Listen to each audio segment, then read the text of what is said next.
everybody. Thank you for coming out. I was asked to say one more reminder for everyone in the back to please keep it down. We're out here with exercise demos up next, and this is hopefully something that you guys can do every single day that will help you work with Parkinson. So please remember to be respectful, and let's have some fun. Thank you.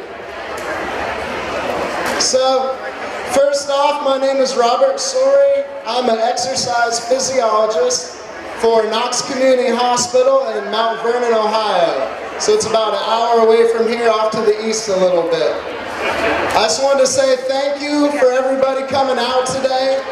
And we got a lot of people, as I can see, so thank you for coming out. And I just wanted to say that seeing everybody come together like this is one of the reasons why working with Parkinson's has been so rewarding. So thank you very much. So what I'm here to talk about today is two things. Two things that you can do to help deal with Parkinson's every day. And yes, it is exercise related. The first thing is a little mantra that I created called the 2 H's.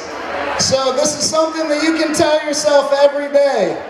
It's something you can say when you wake up, get out of bed before you walk to brush your teeth, or when you're getting out of the car because you didn't want to pay for valet and you want to walk into the restaurant and look nice and confident. The 2 H's stand for hips forward and head up. So if you think about your back, you have your hips right here and your head up here. And my back is connected by those two things, north and south. So if you think you want to keep a good posture with everything that you do daily, think about pushing your hips forward. And then the last step is bring your head up. So that's the 2 H's right there. It's really simple. Something you can just practice every day. And I guarantee that if we took a picture of every single person here, whether they're young or old with Parkinson's, elderly, if we took your picture today standing up and assess your posture, it might be pretty good. But if you focus on these next two things at least once a day, every day for a year, and we came back here for this event again, I guarantee that you would see an increase and a better posture over the course of the year. So that's the first thing. The second H that I want to talk about, sorry, not H, the second thing that I want to talk about is a case study that I've been working on that raises a very important question. So that question is, we all know that exercise is great for Parkinson's. It's one of the best things. You need to move every single day of your life and move often. But one question that I never had answered since I started working with Parkinson's patients is what kind of strength training specifically can help someone with Parkinson's. We all know progression, building up, adding weight, things like that. But what about your posture? What about your balance? And what about your overall quality of life? Don't you want to live a little bit better? So I started thinking, I met this great guy named Jay who came to my Delay the Disease class out in Waterford, all the way down in Mount Vernon, about an hour away from here. And Jay was a really great guy, and we had a lot of fun with the social aspect of being in a group class. But we both kind of sat down after class one day and decided that maybe one-on-one training he'd see some more benefits. So we got him into the rehab center, and I sat him down and asked, what is the one thing that I can do almost immediately, at least quickly, that can help improve his life? So what I looked at, the most obvious thing was his posture. One thing you don't realize is when you have a bad posture and you tend to shuffle, you're a lot more likely to have a fall. You have poor balance, and it's something that everybody can work on. So I thought about sitting him down with an assessment. So for this assessment, what we did, we started with a quality of life survey. It's called the PDQ-39, Parkinson's Disease Questionnaire. It's just a quick survey, and it gave an idea of how he thought his quality of life was that day on the initial assessment.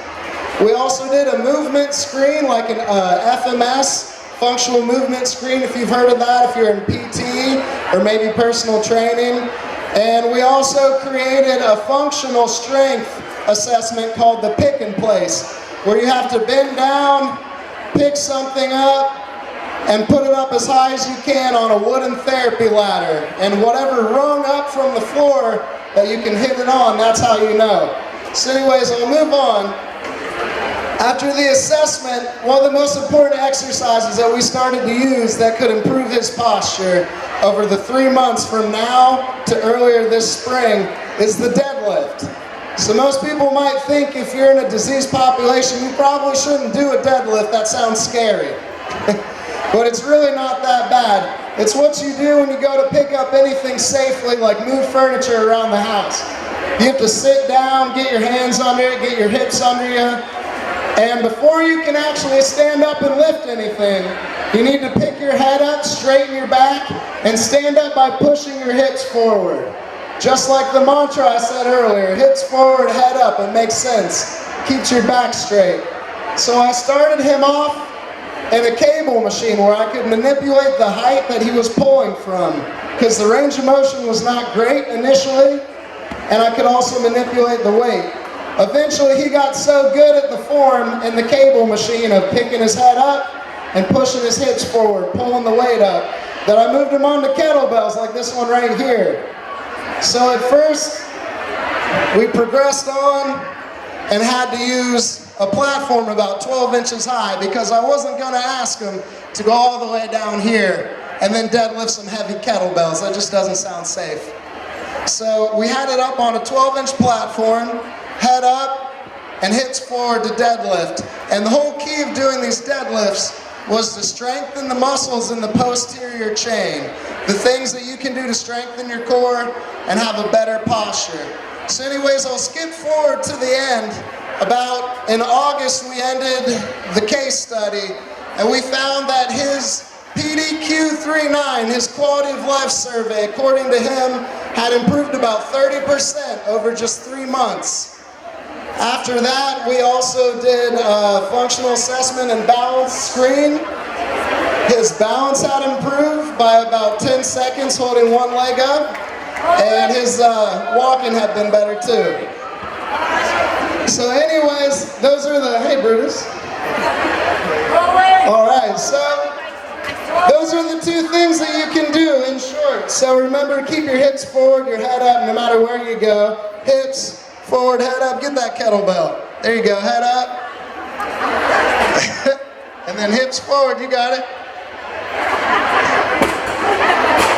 Alright, I'll help you.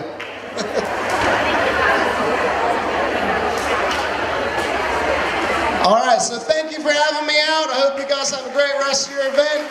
Remember your 2 H's, and remember to work on your posture. Thank you.